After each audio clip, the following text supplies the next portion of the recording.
check. Hello. Friends, enemies, neutral, third parties, good evening, and welcome to Out Loud. As a test of the emergency dope poet alert system, please get loud.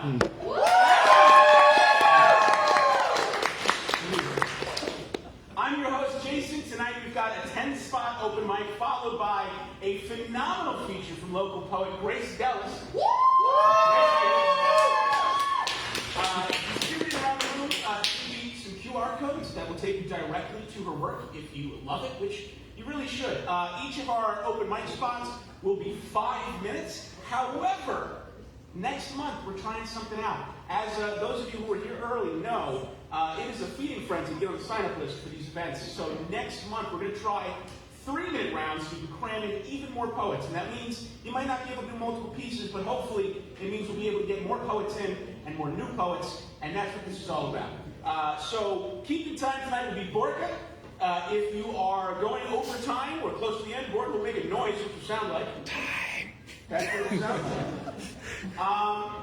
And also, this is an all-ages event. If there's something incredibly intense or potentially shocking in your piece, you might want to give fair warning at the start so people can prepare themselves appropriately. So, without further ado, our first poet of the night, Griffin.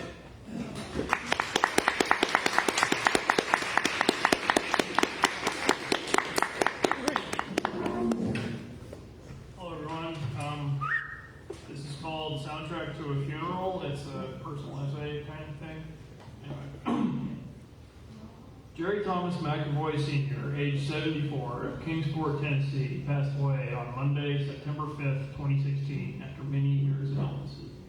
And I, a grandson who narrowly avoided being Jerry Thomas McAvoy III, have been asked to make a soundtrack for his funeral. I didn't really know him well. In fact, I've spent most of my life in a different state, shielded from the knowledge of his condition by some mix of my parents' misguided mercy and my own teenage apathy. But I'm a music lover, just like he apparently was, so Grandma wants me to go through his old CDs for inspiration. They're on the bottom shelf of his wardrobe, just a few precarious inches above a sticky, stinky stain that's probably pee. I hope it's the dogs, but none of the alternatives would surprise me, not with the state of this room. Nobody's been in here since he died, and nobody's cleaned it since long before then. I can't even describe the state of the microwave. But I'm not here for indescribable appliances or biohazardous bed sheets. I'm here for this stack of old albums, most of which I'm surprised to recognize. I'd expected something that predated color television. Bing Crosby, Frank Sinatra, maybe some Elvis or Chuck Berry if I was lucky, but this collection looks a lot like my own. All my favorites are here: Pink Floyd, Led Zeppelin, a whole bunch of Southern rock, even a little bit of disco. It occurs to me that these are also my dad's favorite records. Maybe we inherited this music in more ways than one.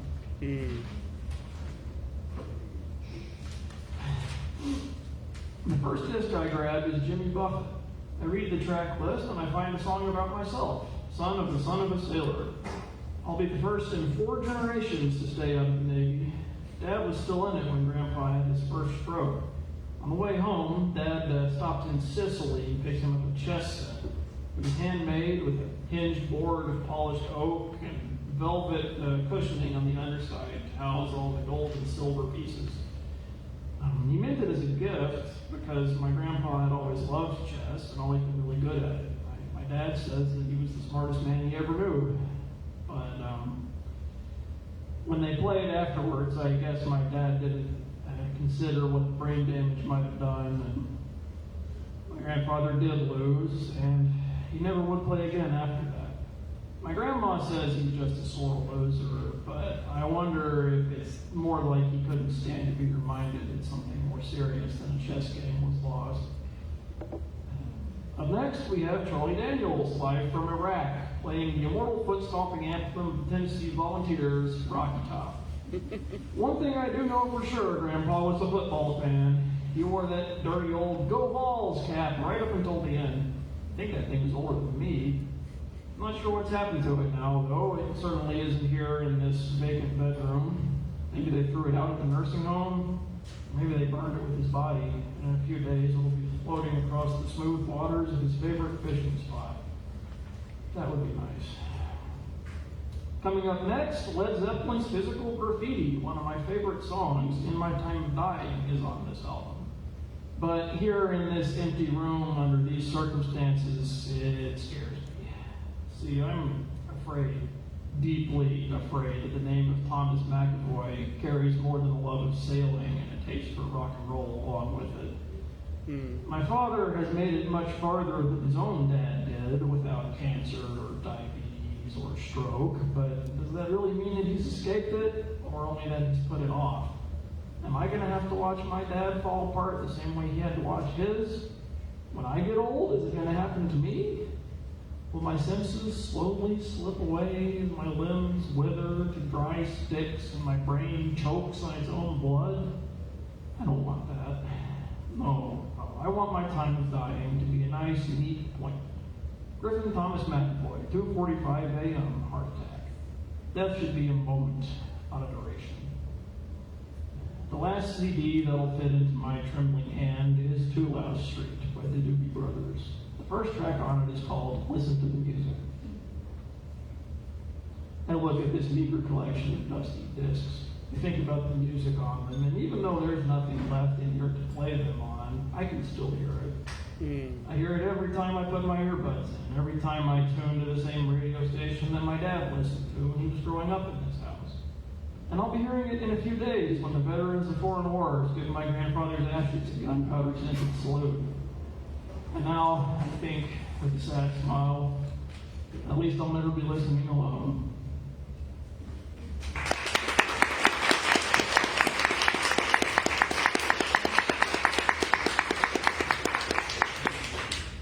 Thank you, Griffin. That was a very intimate look at your grandfather, perhaps what's left of the man he's gone. It was very touching. I'd like to, we'll give it up one more time for Griffin. I'd also like to shout out Straight to Ale for giving us this phenomenal venue every month. This is a beautiful place to stay. And also shout out to your bartender, Ollie, who will be keeping our glasses full. Very focused. Make sure to tip your bartender at the end of the night. Up next, we have Elle Wolf. Give it up.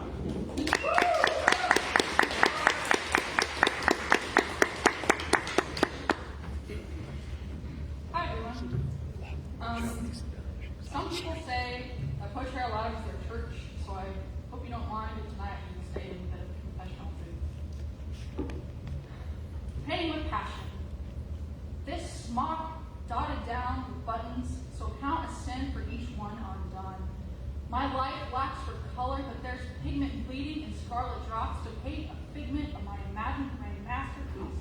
Across all your canvases, crevices increases. One trembling hand raises the brush. When I'm hit with a sudden rush, a thick smear of my fears, all the critics smears, the public's peering glares. What a messy affair. So you stay on the easel, asleep. All your dreams are mine to keep. I wipe my hand on my smock, still invisibly stained.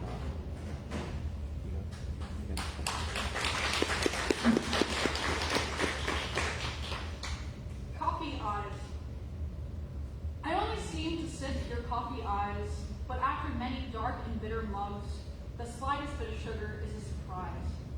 Each time the taste touches my lips, I'm afraid I might get scorched, but there's only warmth on a steady grip. With both hands, I clutch cups lest they slip, remembering emotions shattered. Instead, I'm the one that falls and trips. Rounds and shards litter the room, but before I can brood in self-pity, you stroll over and hand me a broom. You say, it may be a bit of a mess, but it's nothing we can't clean up, no matter how bad it gets. Before we begin to sweep, there among the ceramic pieces, I finally indulge, and one drops deep.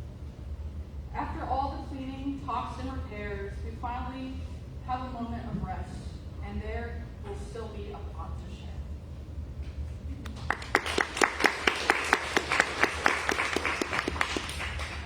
For tonight, please forgive me for remembering. You told me about the ghost boy that trespasses silently in your house. I cracked the bedroom's archaic door one night. The image still lingers in his glassy eyes. there is a madness in the mountains of Appalachia. Your mother told me about the tiny aliens that dwell at the bottom of the reservoir. I dipped my toes under the algae crust. My flesh still digests as their transparent stomachs. There's a shadow over your hometown. Your father told me about the monstrous mines that house a horrible slumbering serpent. I gazed down deep into an open maw. My essence still floats through its vibrant dreams. There are dead men knocking at your doorstep. I do not tell you about the lingering horrors that I wish I could forget. You leave to investigate your collar's decay. I say goodbye and pray you don't delve too deep. Please forgive me for remembering. I am afraid that in my dark God's shadow, you'll unearth me and entomb yourself. Thank you.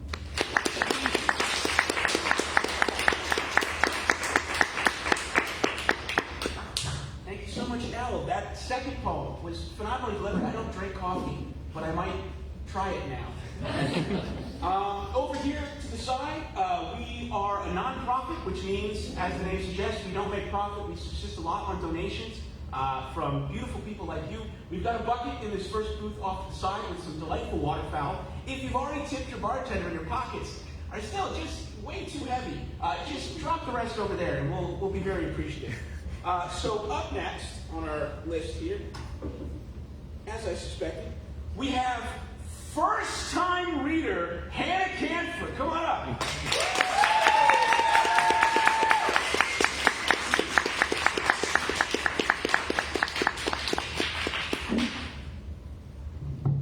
Hello.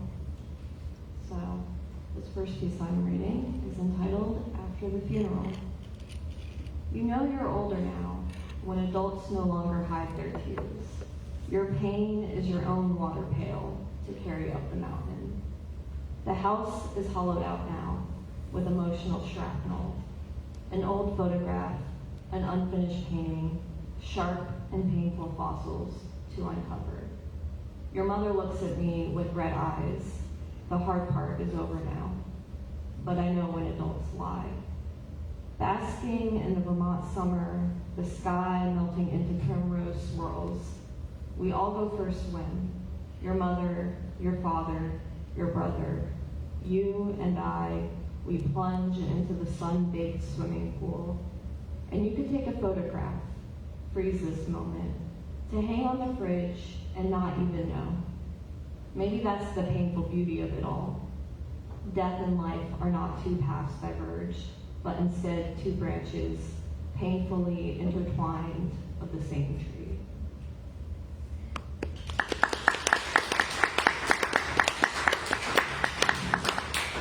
This next piece is entitled Foxcatcher, and it is about the two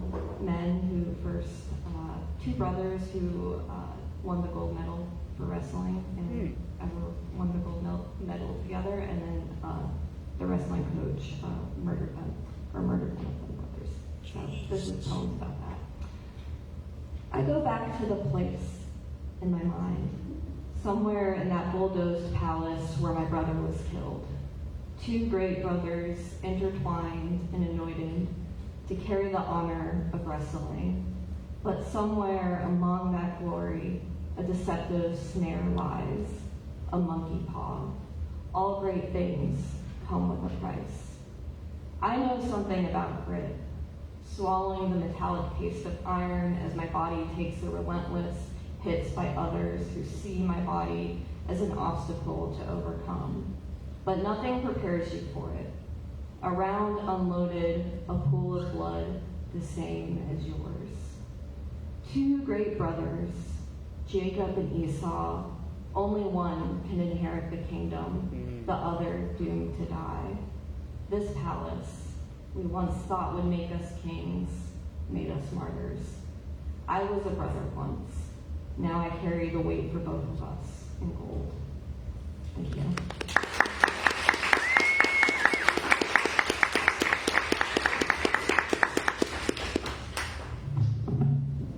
Thank you so much, Hannah. It could often take a lot of courage to read in a new venue for the first time. So give it up for first-time readers.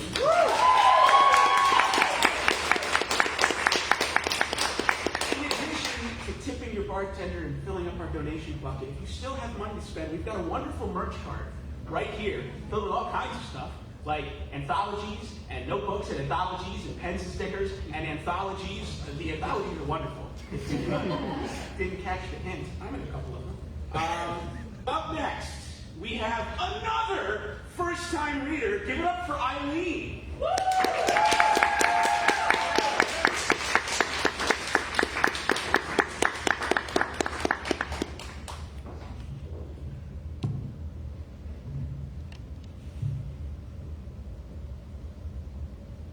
As I boarded the plane from Huntsville to Columbus, I was reeling with the knowledge that the man that I thought I had been dating only wanted to be friends. And this was also the first Christmas after my divorce. You see, my husband was this very intelligent man who had this encyclopedic knowledge of every esoteric subject, from theodolites to where coagulin was. And I could never keep up with his knowledge. I never seemed to know the right things or have the right profession. It was this moving target that I could never hit. And so a month after my divorce, I started going to swing dance classes. And it was there that I met a physicist, as one does, with a kind face. And we immediately connected. We were both introverts who enjoyed reading books and spent a lot of time growing up by ourselves. And we had a penchant for nerdy literary cartoons. And when he listened to my stories, he looked at me with such compassion and empathy, and he held my hand. I thought, this must be love. No one has ever looked at me that way before.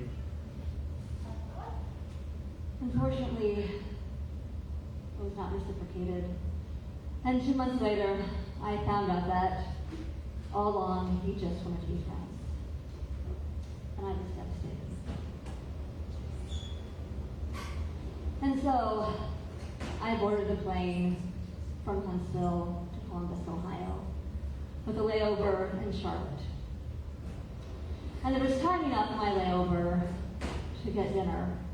And so I found out where my connecting flight gate was, and then headed to the food court. And I surveyed the options. There was Chick-fil-A, and I saw next, which had a line out the wazoo.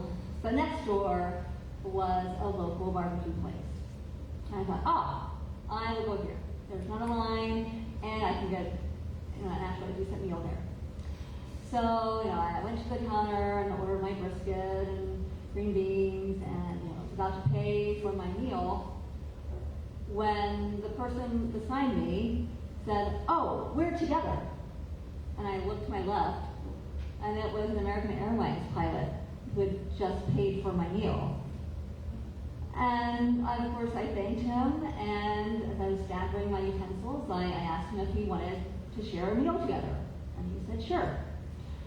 And for the next 20 to 25 minutes, we talked about everything from Carl Jung to Myers-Briggs to Shakespeare, and we had a lovely conversation. And as he left, he had to go to his destination. He was off to Memphis, I was off to Columbus. And he gave me a hug and wished me Merry Christmas. And the lady beside me asked me if I had gotten his number, and I said no. And as I reflected on that, I thought, it's more poetic this way. Because that pilot gets to be this wonderful memory I have of the knowledge that I did have something to share with a person.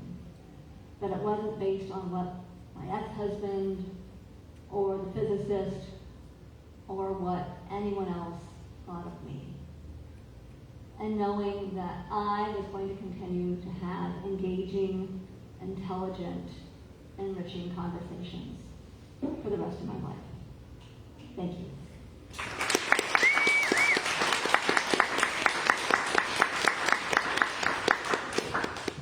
Thank you so much for that, Hannah. Could you tell us, did you have that whole thing memorized? Was that just off the top of your head, or what was that? I didn't have it memorized. I actually did it a few months ago for the mock. Right on. Incredible. And as someone with an astrophysics degree, slowly getting sucked into the vortex and Huntsville swing dance, I felt very seen.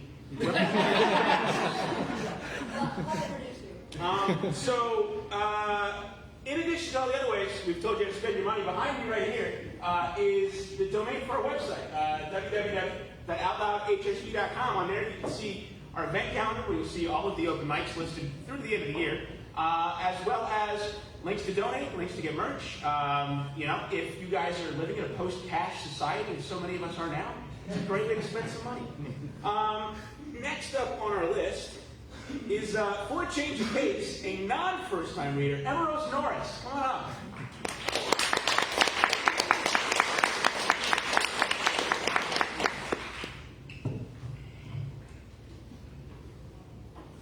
The clouds hold you, tired sun escaping the corners, turning pink and orange, a routine spectacle for those that look up. My throat feels stuck in all the simplicity of divinity and that refraction of light. As a girl, I looked for the entrance of heaven in the clouds.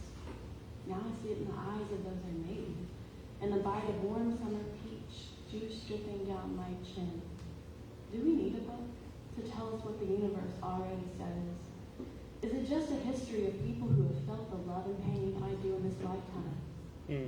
Are all holy books the same? The meditation of monks, witches that sprinkle herbs under the moon, a content baby safe in the arms of its mother. I choose the simplicity of this sunset. It is enough. The next one.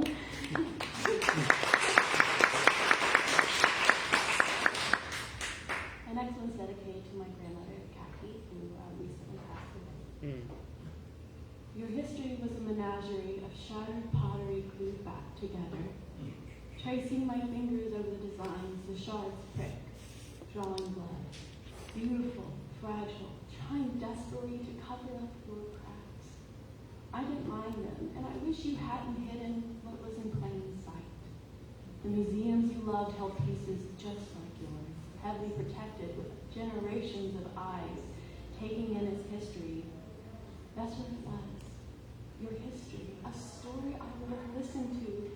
Your storytelling that left me wide-eyed, hanging on every exaggerated word of the child.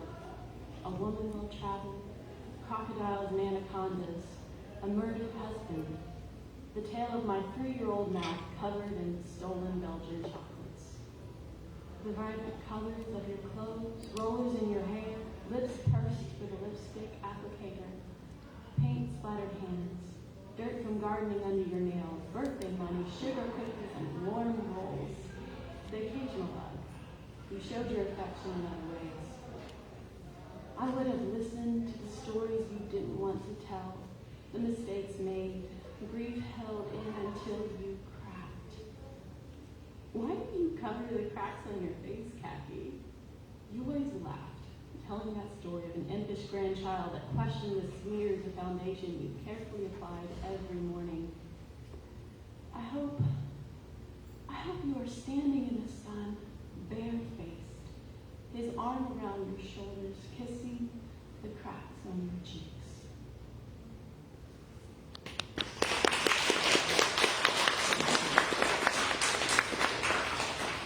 One more. Secondhand grief. Mothers scream. With them I weep. Uteruses ache and contract with the conjoined pain. Wrapping my arms around myself, brown babies shake with no mother's breast to quiet the fear. Tears flow, the only water that washes the blood from battered bodies. I learn your history, O Palestine, the injustice your ancestors lived through while my grandparents healed and grew families post-war. Heroes that freed a religious people, turned Pharisee, kicking the Samaritan. I that I've struggled to watch every day. I curse my reluctant eyes while yours are fused to piling carnage. Eyes will haunt me. Screams escaping lips, a father carrying limbs, a doctor's thankfulness for his child's lifeless body, white wrapped bodies with praying hands pointed to God. To the river, to the sea, bombs paid from my taxes, the deafening silence of my neighbors, racist headlines in the news, excuses for your agony. I will never forget my privilege of second-hand grief.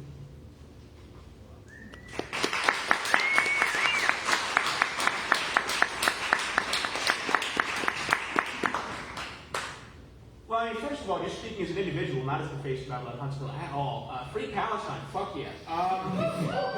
But also, you said your history was a menagerie of shattered pottery glued back together. What the fuck? That is such a hard line. And then you just threw murdered husband in there like you wouldn't notice. You're just like second in the list. So much more to say, not important. Okay. So while we're still talking about money and how to spend it, we offer a membership for people who really want to support us, $25 a year. As a benefit of membership, we give you a t-shirt that Bork is wearing right now. Bork, would you like to model it? Hello. T-shirt, white pattern on black, goes with anything. In addition to that, we also have a Discord server where you can communicate with other poets. Sometimes we share poetry with each other before we ever perform it here. It's a really cool place to talk to other poets. And we also have quarterly meetups where we, all get together and do some fun, have some ice cream, play some board games, who knows. So, moving on to our sixth poet of the evening and our third first-time reader, Tyler Tomlin. Give it up.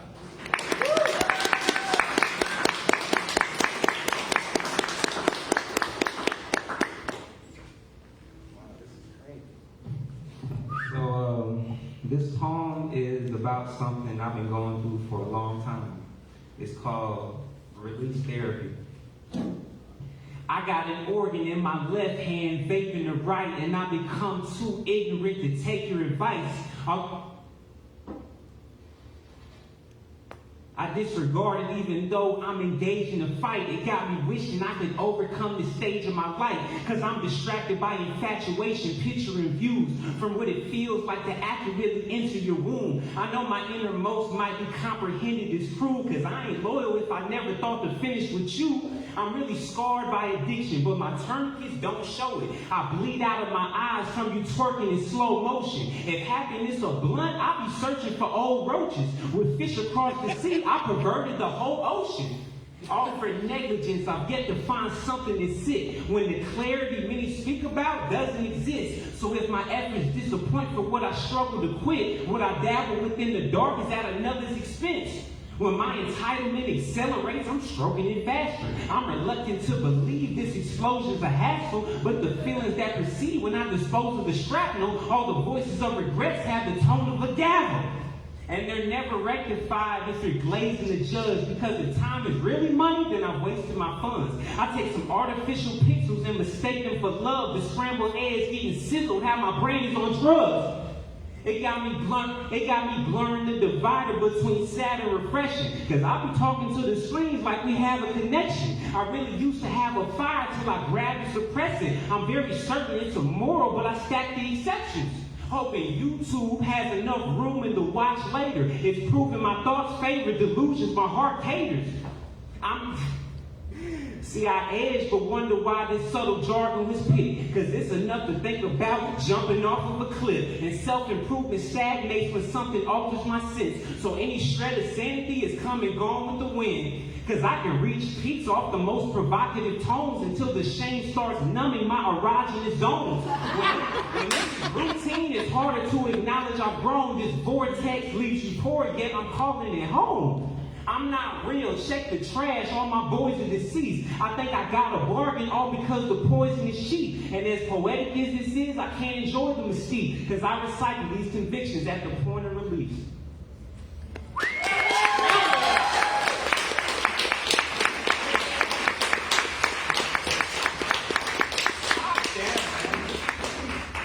I scribbled down, if happiness a blunt, I'd be searching for old roaches.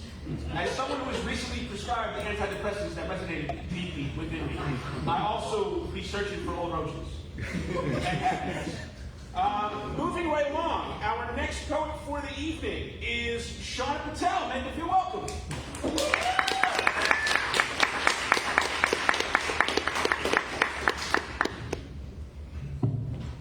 Good evening, everyone. This poem was written recently during a trip to Costa Rica, and I wanted to share this poetry with you. It's called The Moment.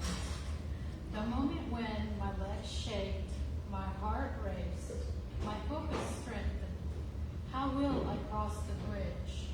The bridge suspended, hanging and above the dense rainforest. I took a deep breath and kept a very strong mind. I took baby steps as I started to walk across the bridge. The bridge swayed back and forth.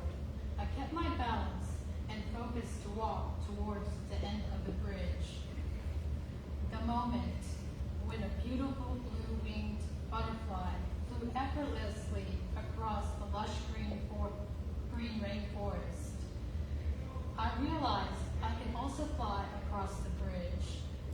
Slow, deep breath, one foot ahead of the next, focused until I crossed the bridge. The moment when my fear of heights was conquered and lost. Thank you.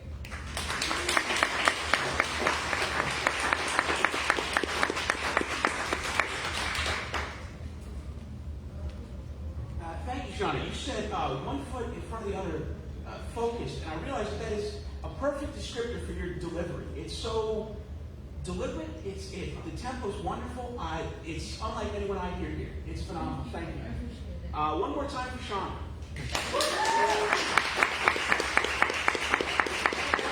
And now I have a plug for a friend of the show, Grant Della Silva. Grant, while I'm pulling this up, would you stand up, wave to the crowd? Woo! Grant has been doing poetry here for quite a while, and he's actually got an art installation coming up in Low Mill, and he's asked me to read a short blurb about it, so I'm going to do it. This is written by Grant. Grant, the tall guy who sometimes reads poems here, is having an art show at Low Mill. His visual work in laser-cut wood, meta-magical maps of meaning, will be on display on the third floor gallery, May 29th through July 27th. Check it out. The work reinterprets the tradition of cartography to reflect the geometry of human existence. Unique patterns and textures emerge that are deeply tied to the continuous built environment of a place, to the history of a people, and the complex intertwining of urban development, destruction, and renewal over many years. Each piece draws from local cartography to represent the unique spirit of a place. So if any of that appealed to you, please go see his installation, third floor Low Mill, starting at the end of the month. And up next, we have Maya Webster. Give it up.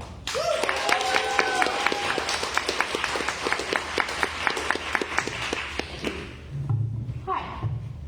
So I think as most people can expect by now, this is going to be explicit. So content warning for sexual stuff and mild gore.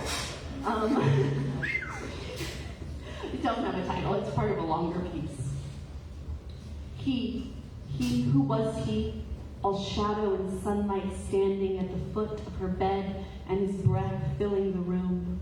Her body shivered, something desperate born out of the very center of her was traveling, along her arms, her legs, into her fingertips and toes.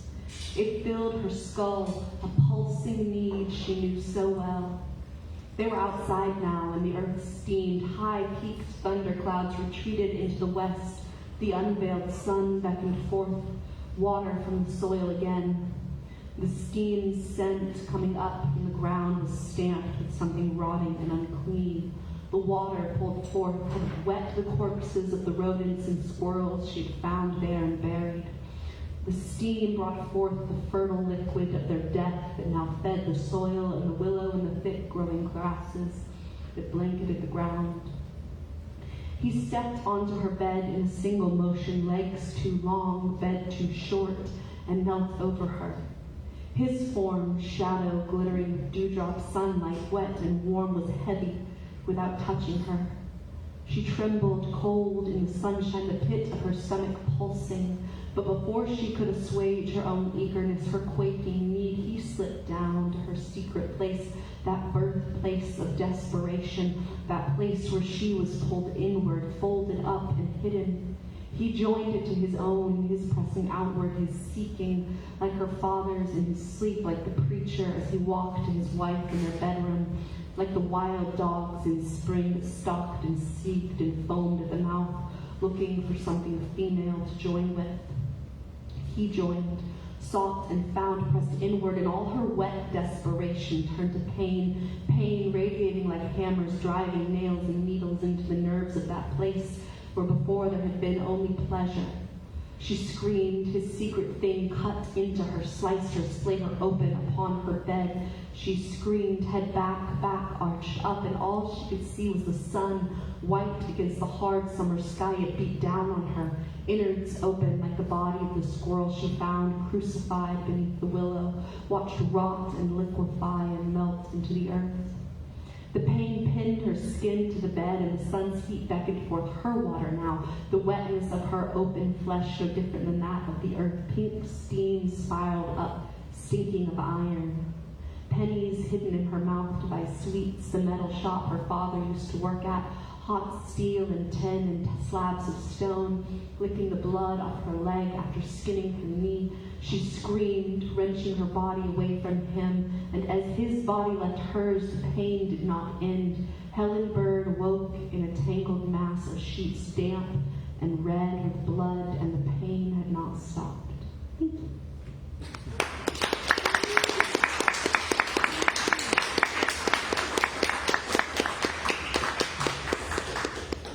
I don't think there's anything I could say to add to the experience we all just shared together, except that no one would hold it against you if you need a bathroom break or perhaps a cigarette exits the room.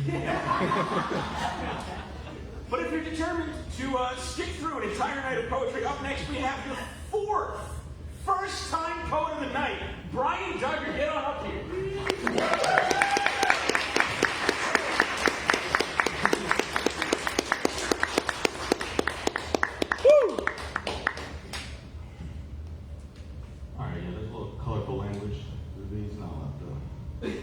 Alright, this version was called My Father's Bible. Always knew how it would end, in the bowels of my gut. Still the weight of your casket was more than too much. Another fake smile shatters, you were heavy as fuck. Larger than life, even after it left you. Surrounded by lovers, haters, nieces, and nephews, I landed somewhere in between all the treasures and refuse. I guess love never really fades even when I try to forget you. I couldn't protect you, though that was your job. It was clear in your eyes and fear like a fog. The truth is I blame you because of your flaws. But would I even be me? We weren't always at odds. The fear that you gave me for most of my thoughts, I'd say things like, I'll never be like him, and love conquers all, but deep down in steerage where love has no business, truth rules the roost for us peons and pigeons. Get what you take what you can, and after the earth gave you, I opened my hands. Your most prized possession, of which you were the holiest fan, and now rest on my dresser to remind me of man.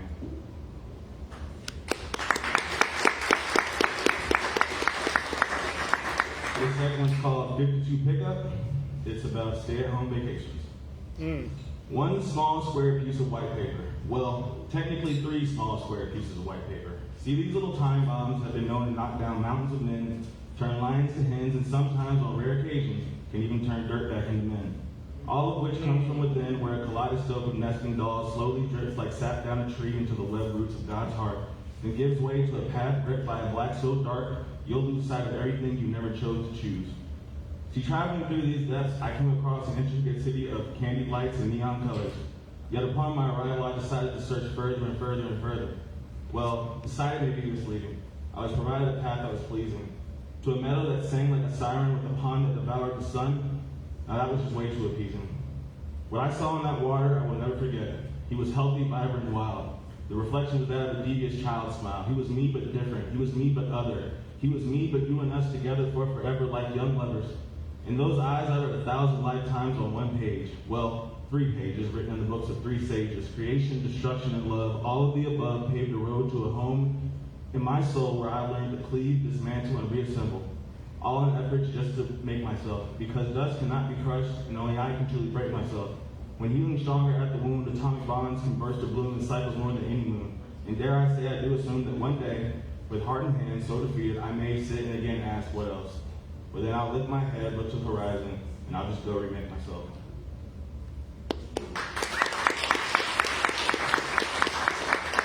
Alright, this last one's called I Have a Friend. It's about code switching.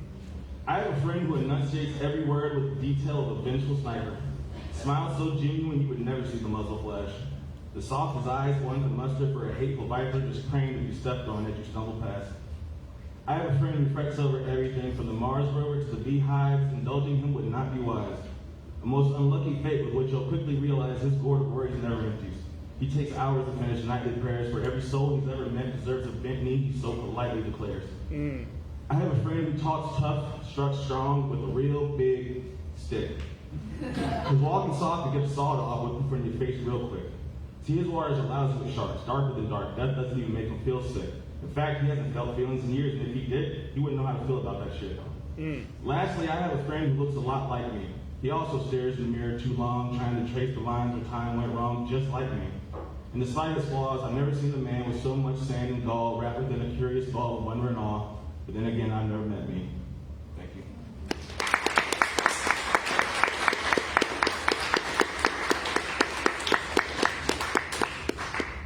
I think that's 3, maybe 4 poems we've had tonight about the loss of a loved one.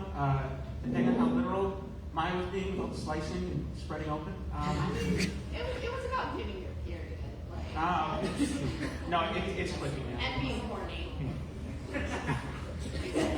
On that note, if you do have a loved one that you haven't talked to in a long time, maybe call them tomorrow. And it's also phenomenal to see how many new poets we have tonight. It really makes me feel like we're growing a community here, which is lovely to see. That's why we're looking at changes to make sure that more of you have the time and space to share what you have to say.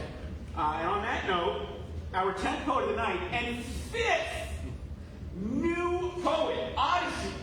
Make them feel welcome.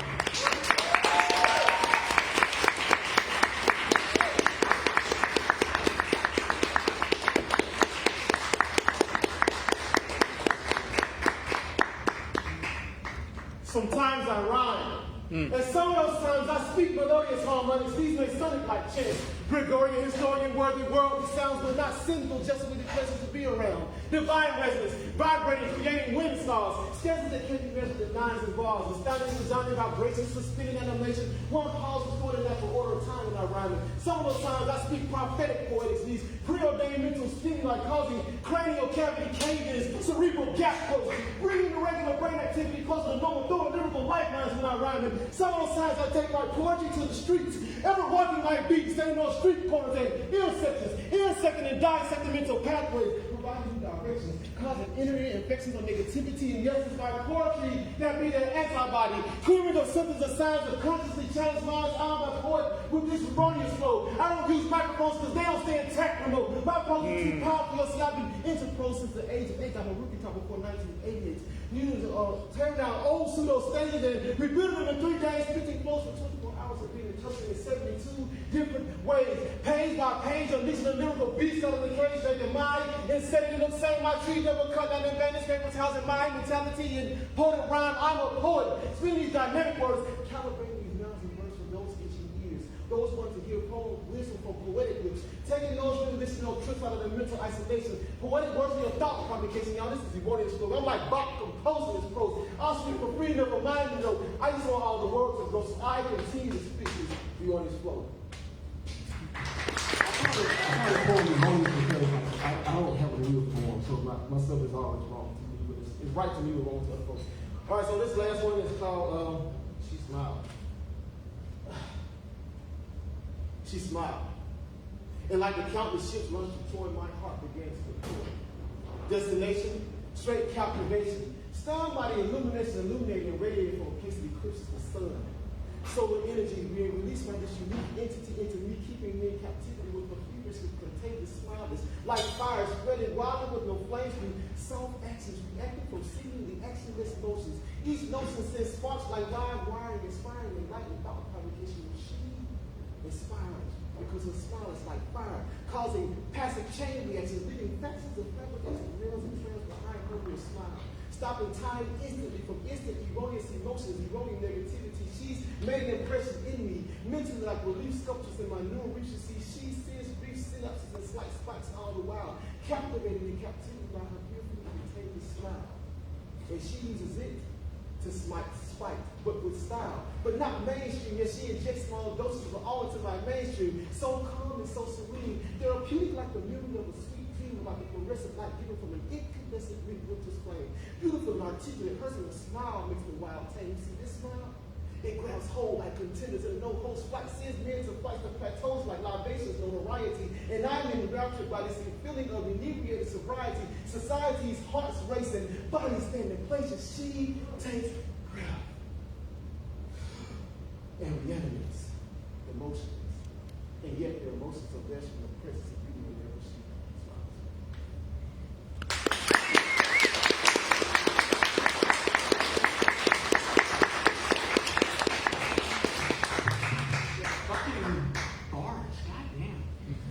I can't think of a better way to cap off the open mic section of our night. So give it up one more time for Odyssey, for our first time poets, and meet for all the wonderful poets we have tonight. We're now moving into the featured section of our night. I've got a little bio here about our feature that I'll read now. Our poet has been a member of Out Loud since September 2022 and a member of our board since January 2023. She has a BA in rhetoric and works in education, where she's passionate about creating accessible pathways to alternative education methods. A queer single mother, her work has been published in various journals and anthologies, including a couple of ours, you should find them. And has been nominated for the Pushcart Prize. Her second chapbook, How To, Life Lessons in Poetry, is out now, and both of her chapbooks are available for $10 through Bottle Cap Press. QR codes, as I said previously, have been distributed to various tables for quick access. She's at Grace Dellis on Instagram, so give it up for the phenomenally talented Grace Dellis.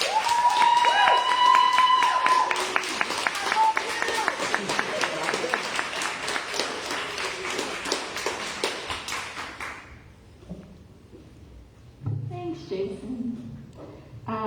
So I know you're probably like, oh my god, QR codes, that's like so hip. But guys, I was gonna buy all the chapbooks and have them here, and then someone very close to me was in the hospital, and I was in the ICU in Charleston for a week. So please take pity on me and scan your QR codes and buy my book for $10. Thank you. Also, Maya. Okay. So, as Jason said, How To, Life Lessons in Poetry is my second chapbook. Almost all of the poems in it are sort of instructional, so it sort of follows this theme of like how to live life from a poetic perspective. Some of them are really funny, some of them are really serious. There are a couple like hidden haiku and stacked haiku, which is kind of a nod to my dad. My dad writes a lot of haiku and tanka, and we write back and forth. So that was something that I wanted to incorporate in the work. But I mean, what poet doesn't want to get to say that they've published 2 collections? Like, this is my dream, and it came true, and it came true twice, and now I get to share with you. So this first one is called How to Write a Poem. Use words like tender, hollow, lest. Everything you say must be both meaningful and sweet, but not so much that it overpowers. Add something acrid, if only for depth. Say it out loud first. Make sure it doesn't get stuck in the throat. Imagine it translated. Imagine it whispered from one lover to another, in the dark, into a pillow.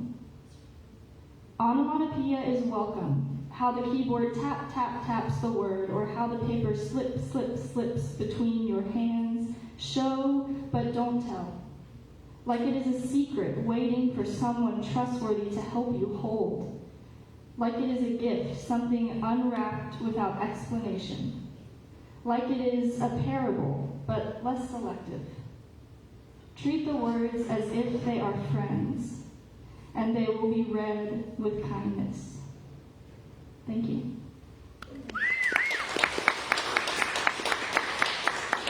I'm just gonna, it's too tall.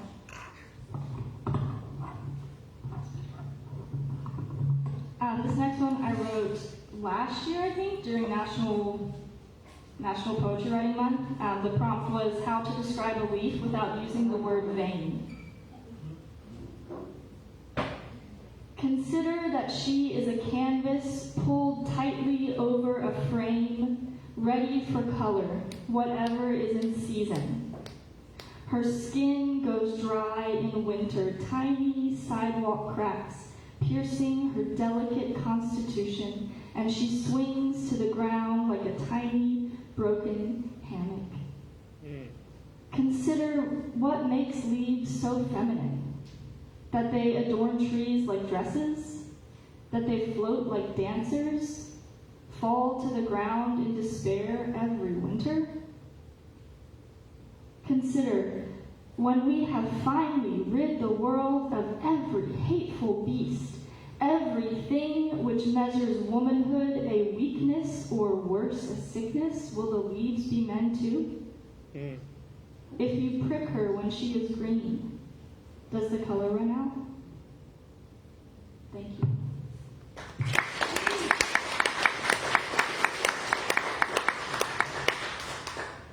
This is called How to Have Hope. Lie in bed on a Sunday morning later than usual and watch a cloudless sky, a tapestry unfurling for some unknown God to descend for church. Listen to the hymn of the wind, it's singing against the trees, and sing along, passing sunbeams to your children with your voice. Drink in the fresh springtime air like a glass of wine or a cleansing breath, and notice all that is right with the world. Imagine that you might be wrong about it all. Begin again tomorrow. Thank you.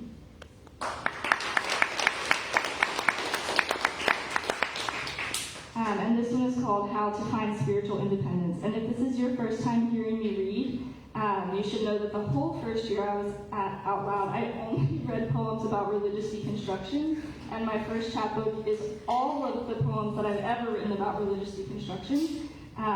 And this one isn't in that chapbook, so it's like the Taylor Swift version of you have to buy all my books.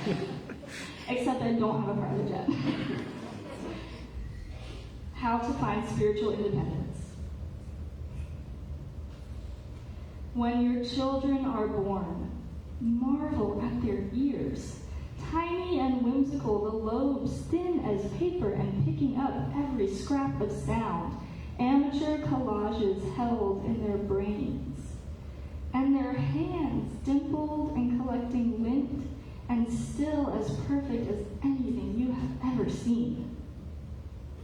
There are 1,000 wonders in the world and countless more, so many more than 7, which I am telling you so that if you do not have children, you will not worry. The world is full of prayer boxes. Take one, take as many as you find, and fill them with every wish, every dream, every hope spoken or otherwise, and watch as they find you.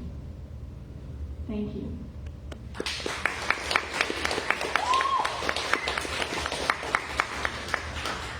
This one is called How to Come Out, and the first time I read this out loud was the first time I cried it out loud, but we're not going to cry tonight. Maybe, we'll see. You might, but I won't. Remember how you grew? How your queerness pressed down with your roots, hidden in plain sight until you were singing as if there were birds nesting on your arms. Your breastbone, in the spaces between your fingers as if they taught you their songs before flying away. Remember how you grew taller, a little bent, but proud out of your pain like a plant growing out of a too small pot. Find a safe spot to perch and watch your own self, bending over to whisper strength into fledgling ears, drop seeds at their feet, feed every hungry thing you meet with love, chewed up and fed right into their mouths. Remember, they will starve without it, but first, make it easy to swallow. Thank you.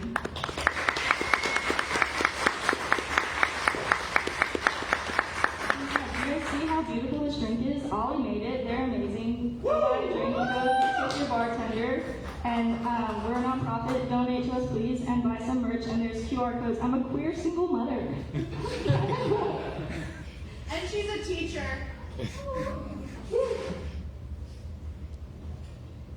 How to burn bridges. Tell them all the things you are angry about, and make no apologies. That American school children continue to lay down their lives for our right to carry deconstruction in our own two hands. That people still ban books, that people still burn books, that we still deny full personhood to our citizens who live outside of whiteness, outside of binary boxes, that a so-called God of love would make suspended disbelief a prerequisite for eternity. That eternity is meant to be a gift at all. Please let me close my eyes when all of this is over. That people look to history with gray film over their eyes, look to medical miracles with disdain, drink raw milk and see ghost whisperers and call it healthcare, spread pseudoscience in the name of choice. That hope is a commodity in such short supply. That hope is a commodity. That once for 3 months my children only knew your face through a screen. When they tell you anger only breeds resentment, show them your children, your flowers. Tell them how the soil had not an ounce of sweetness. Thank you.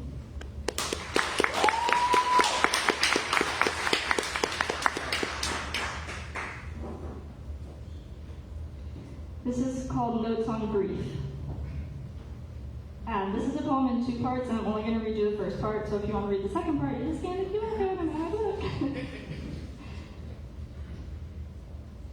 Have you ever taken an autumn leaf in your hand, squeezed it tightly in your fist to feel it crumple? It is so brittle, like tiny bones, like a small bird has landed in your palm and asked to be buried by the creases in your skin.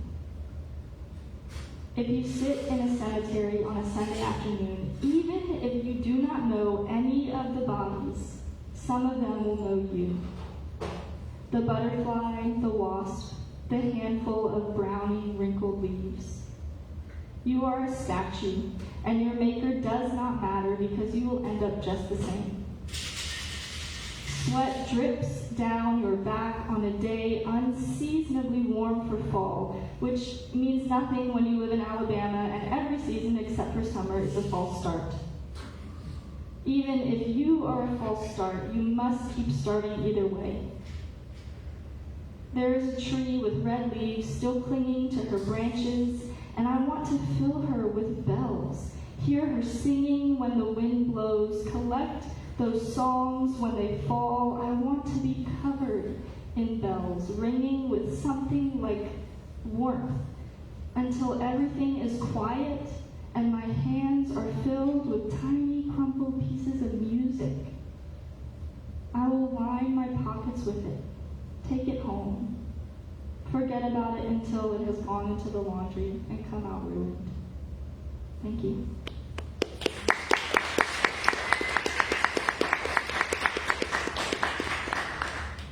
I don't want to read this one, but Maya told me to, so I'm going to. This is called Notes on Anger, and I wrote this after I had a really bad fight with my ex-husband. Let me tell you a story. There's a woman sitting in her car, screaming. It is not what you think it is, or maybe it is. It doesn't matter why she is screaming. It matters that she has found her voice. I read an African proverb once that went Something like this: a lioness, when she is rained upon, does not stop being a lioness. And I have pictured her every day since. A rain cloud follows her. She is drenched always. Look at her, the way her head is bowed, the way her paws kick up water like arrows. Even now, wet and scraggly, there is no mistaking her for something else. The rage is like this: a lioness, a storm she has not asked to be caught in, has had no way to prepare for, through which she perseveres. She walks and walks and walks until suddenly she is in a neighborhood, one lined with trees and filled with families whose happiness hangs in the air like sticky summer humidity, cloying and terrible. She walks until she sees a car, stopped just short of an intersection, as if tragedy has struck the driver, temporarily paralyzed. And she approaches, and she looks through the window, and she sees a woman, hands on the wheel, eyes closed, screaming. And the woman takes a breath and turns each way, checking for traffic, checking for passers-by, casting their judgment like lots, and she sees nothing, only her reflection in the mirrored glass. And she goes on. Thank you.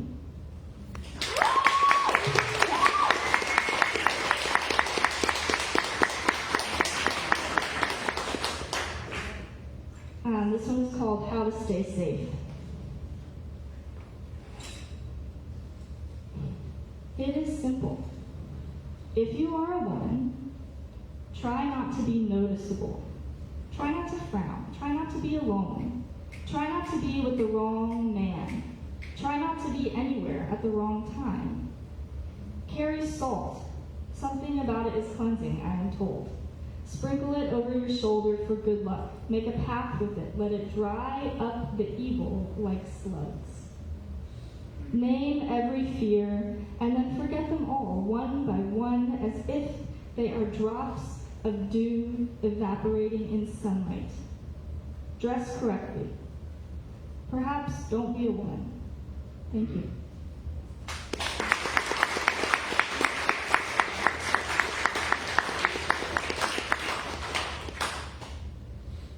This is called How to Manage Severe Tinnitus, and this is a stacked haiku, so it's 3 haiku stacked. Consider how the bees are essential for healthy ecosystems. You are an ecosystem. Consider your brain buzzing. Imagine the bees giving you honey from the inside out. And now, take deep breaths. There will be no quiet until you are pollinated and flowering, flowering. Thank you.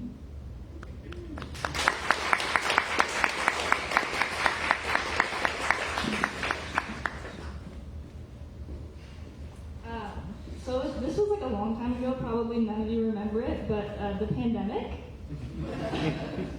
When the pandemic happened, I was living in Australia. And so this is a poem I wrote called How to Survive a Global Pandemic. Remember, it could have been much, much worse. You could have been in America, for God's sake, where survival was only for the fittest, the richest, the whitest.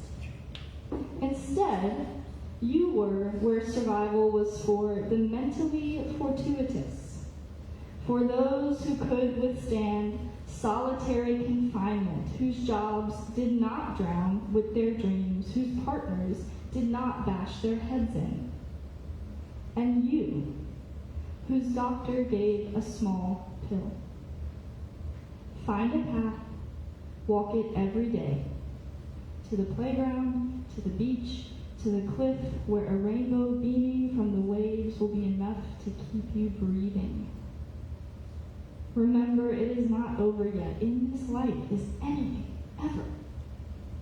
Survival tactics find you like hungry termites, and most of them are not listed here, but one worthy of note is some hope for tomorrow, like a seed planted in soil far more fertile than Alabama clay, and growing whether you like it or not. Thank you.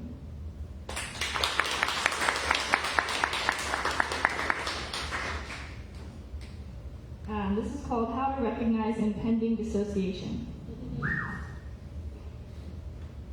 Know the triggers, like the wind and how it's wrapping around your body feels as if all the parts could separate at any moment. It is close when 1. Hair moves as if it is a thick curtain, a veil near tearing, and you wonder if you are close to the other side. 2. Leaves hit pavement like surprising little footprints, and each time you turn, thinking there will be the face of a small child looking for lunch. 3. They are never there. Thank you.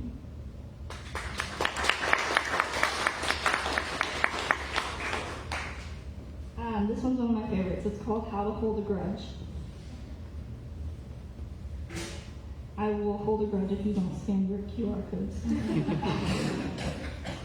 Only $10, guys. Please. It will be heavier than you expect. You have to hold tightly. Lose your concentration for even a moment and it will slip through your fingers. Hold it in a fist. Hold it with your eyebrows furled. Your whole body will need to be part of the holding. Your stomach clenched, your shoulders clenched, your throat clenched, a knot stuck somewhere indiscernible for days on end. Lose your appetite over it. You have to mean it. You can't drop it. You can't. Once dropped, it is a penny at the feet of a person heavily pregnant, lost and left on the floor for someone else to pick up, to take on a life of its own, to hang from a tree like Christmas lights and watch the flickering. Thank you.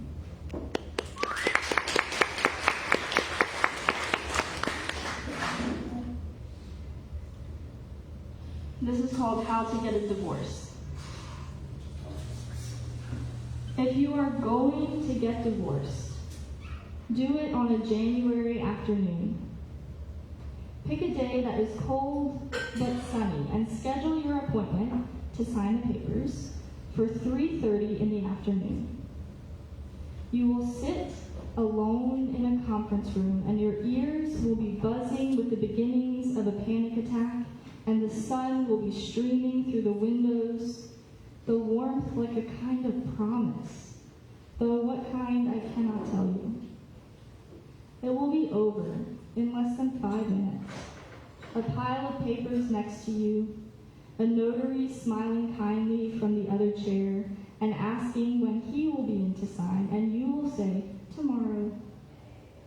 You will walk outside, try to ignore the stabbing pains, the caught breath, the depth of some feeling for which you do not yet have a name.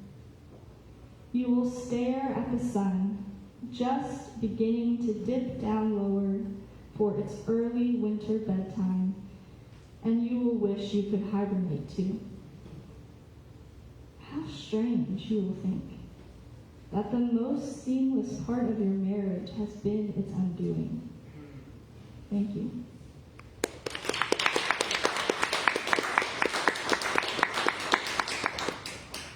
Okay, I'm going to read one more. This is called How to Write a Cover Letter. To whom it may concern, please take me seriously. Here is where you can read my work. I will pile it in your hands like it is some rare treasure. Please believe my work is some rare treasure.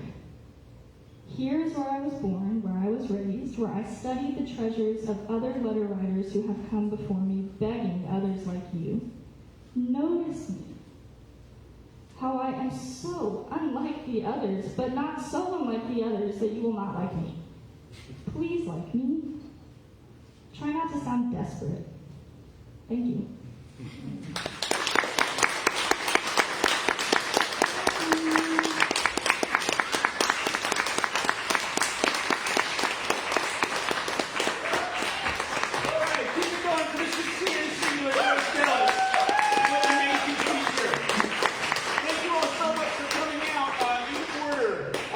Bartender, scan your QR code, coins in the bucket, anthologies in there. Membership is pretty cool. Grant De La Silva, third floor, Low Mill, starting Memorial Day, 8 weeks from then. What else have I got to say?